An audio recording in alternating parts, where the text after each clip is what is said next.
యెహోవా సేవకుడైన మోషే మృతి నొందిన తరువాత యెహోవా నూను కుమారుడును మోషే పరిచారకుడునైన యెహోషువకు ఇలాగ సెలవిచ్చాను.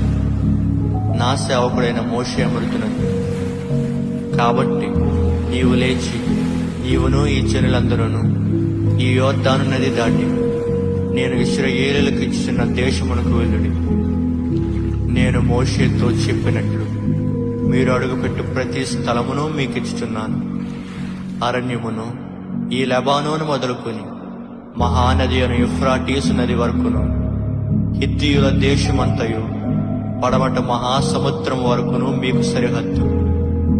నీవు బ్రతుకు దినములన్నిటను ఏ మనుష్యుడును నీ ఎదుట నిలవలేకయుండు. నేను మోషేకు తోడైనట్లు నీకును తోడైను. నిన్ను విడువను, నిన్ను ఎడబాయను.